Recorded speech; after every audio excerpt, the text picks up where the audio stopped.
જય માતાજી મામા. જય માતાજી ભણભાઈ, જય માતાજી. શું બનાવો છો અત્યારે તમે? જો અત્યારે આપણે વઘારેલો રોટલો બનાવી છે, એમાં આપણે રાઈ નાખી દીધી છે, જીરું નાખી દીધું છે, લાલ મરચા સ્વાદ પ્રમાણે નાખ્યા છે, બરોબર. હવે આપણે આની અંદર નાખશું લસણની પેસ્ટ. લસણની પેસ્ટ નાખીને આપણે મસ્તીનું હલાવી દેવાનું છે. પછી એમાં નાખવાના છે મરચા લીલા મરચા નાખીને આમ પ્લેન થોડુંક મીડિયમ રાખીને સહેજ હલાવી નાખવાનું, એટલે મસ્તીનું ગ્રેવી થઈ જાય. પછી એમાં નાખીએ આપણે ડુંગળી. હવે ડુંગળી નાખીને આપણે પાછું હલાવવાનું ચાલુ રાખવાનું છે. મીડિયમ સાઈઝ આમ વ્યવસ્થિત રીતે કમ્પ્લીટ કરી નાખવાનું છે. સારો એવો લાંબો એવો ચમચો રાખવાનો, જેથી કરીને તમને વરાળ ન આવે, અને સાણસી બાજુમાં રાખવાની. એવું જ આપણું બકરનું કડાય જે તમે કહેતા હોય એ પાછું દગડિયું થઈને નીચે ન આવી જાય, એટલે ધ્યાન રાખવું પડે આમાં બહુ વ્યવસ્થિત. ધીમે ધીમે આપણે જો તમે આમાં જોઈ શકો છો કે અત્યારે સરસ મજાનું ગ્રેવી થાય છે. ગ્રેવી કમ્પ્લીટ થઈ જાય પછી એની અંદર આપણે ટમેટા એડ કરવાના છે. ટમેટા એડ કરશું આપણે. હવે આપણે આમ વ્યવસ્થિત આમ ધીમે ધીમે મરચાં ડુંગળી પાકી ગયું એવું લાગે છે, એટલે આપણે સહેજ નોર્મલ અમતા ટમેટા અંદર એડ કરી દઈશું. સ્વાદ પ્રમાણે ટમેટા એડ કરવાના છે. તમારે એડ કરવા હોય તો તમે કરી શકો.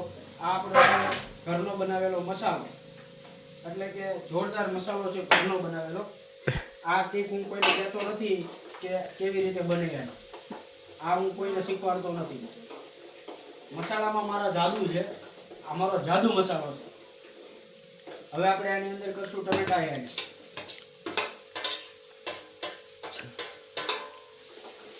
ચાલો આપણે ટમેટા એડ કરી દીધા છે. એક હાથે હાંચી જાવી છે, એક હાથે આપણે આને શું કહેવાય, કણસો સમચોથી હલાવું છું. તમે જોઈ શકો છો. હવે મસ્ત આની અંદર ગ્રેવી જોરદાર થઈ ગઈ છે. હવે ધીમા ધીમા ફ્લેમથી ચાલુ છે. હવે આમાં થોડુંક મારે પાણી જોઈએ છે. બીજા લોકો મારી મજાક બનાવે છે, પણ એ લોકો ખાશે, ચાખો તો ચાહક બની જશો. એક વખત ચાખો તો તમે ચાહક બની જશો, એ મારી ગેરંટી છે. પણ અત્યારે મારી મજાક બનાવી રહ્યા છે મામુ અને મામી અને ભાણેજ બે મારી મજાક બનાવે છે. પણ કાંઈ વાંધો નહીં, હું એમને જોઈ લઈશ. હવે હું આ વઘારેલો રોટલો ખાવા નહીં દઉં, કારણ કે વન સાઈડ મારો મજાક બનાવ્યો એટલે મને મજા ન આવી. હવે આપણે આની અંદર કરશું સિંગ એડ. હવે આપણે આમાં સિંગ એડ કરી દીધી છે. પણ એક વસ્તુ તો મગજમાં આવી ગયું છે કે આ રોટલો આપણે મામી ભાણેજને દેવાનો નથી, કારણ કે એ મારી હસી મજાક ઉડાવે છે. હવે આપણે ફાસ્ટ થોડીક વાર ગેસ કરી દેવાનો છે. ગેસ ફાસ્ટ થઈ ગયો છે. હવે આપણે એની અંદર નાખશું નમક. સ્વાદ પ્રમાણે નમક નાખવાનું છે. આપણે થોડુંક પાછું આમાં ચાલુ રાખજો, હું થોડુંક પૂછી લઉં. રોટલામાં મીઠું કેટલુંક નાખ્યું હતું?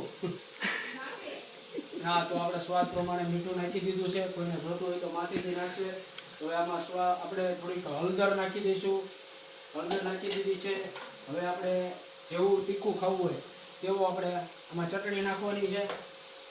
દળેલી ચટણી આપણે 2 ચમચી ચટણી નાખી દીધી છે, બરોબર. હવે ધાણા જીરું આપણે આની અંદર નાખવાનું 1 ચમચી ધાણા જીરું નાખી દીધું. હવે પાછું આપણે થોડું હલાવવાનું છે વ્યવસ્થિત રીતે, જેથી કરી આપણા મરી મસાલા જે નાખ્યા છે તે દાજી ન જાય એટલા માટે.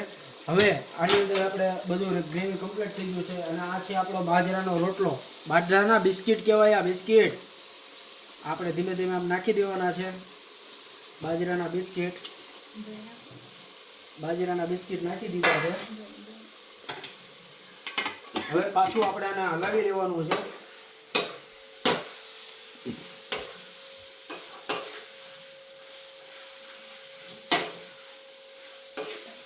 હવે તમે જોઈ શકો છો કે આપણે આ કમ્પ્લીટ રેડી રોટલો કરી નાખ્યો છે. હવે તમને જો આમાં મજા આવે તો તમે આની અંદર દહીં પણ એડ કરી શકો છો. થોડુંક અમથું તમે દહીં એડ કરો તો એનો સ્વાદ કંઈક બહુ ઓર મજા આવે એવો આવશે. એટલે દહીં પણ આની અંદર તમે થોડુંક એડ કરી શકો છો.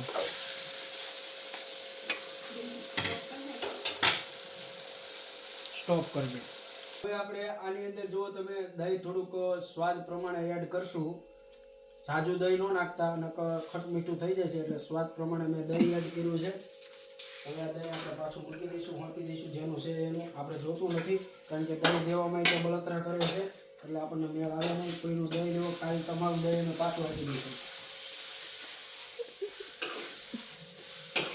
ચાલો હવે તમે આ તમને જો કે ફોનમાં તો સુગંધ નહીં આવે, પણ તમારે આની સુગંધ લેવી હોય તો સાસણની બાજુમાં બોરવાવ ગીર છે. બોરવાવ ગીરની અંદર અક્ષર ફાર્મ છે. અક્ષર ફાર્મની અંદર તમે અવશ્ય પધારો એક વખત, એટલે તમને મોજ ને મોજ. આ વઘારેલો રોટલો તમને અક્ષર ફાર્મની અંદર ખાવા મળશે અને કાંઈ ઘટે નહીં. હો ભાઈ, ઘટે તો જિંદગી ઘટે, બાકી ગુજરાતીમાં કાંઈ ન ઘટે ભાઈ. વાહ મામા વાહ. હવે થોડુંક આપણે નાખી દઈશું ગરમ મસાલો, જે સ્વાદ પ્રમાણે. બાકી તમે વધારે નાખશો તો પાછું સ્ટ્રોંગ લાગશે એટલે મજા તમને આવશે નહીં. હવે આપણે આ બાજરાના રોટલા, કેરીના ગોટલા, હાલો બધા રોટલો ખાવા. ચાલો જય માતાજી. આપણો બાજરાનો રોટલો રેડી કમ્પ્લીટ થઈ ગયો છે વઘારેલો. હવે બધાને જય માતાજી, જય શ્રી કૃષ્ણ. અવશ્ય પધારજો અક્ષર ફાર્મની અંદર બોરવાવ ગીર. સાસણથી 10 કિલોમીટર, તાલાળાથી 10 કિલોમીટર. અવશ્ય પધારજો. નામ, નંબર, એડ્રેસ બધું તમને આ વિડીયોમાં સ્ક્રીન ઉપર આવી જશે.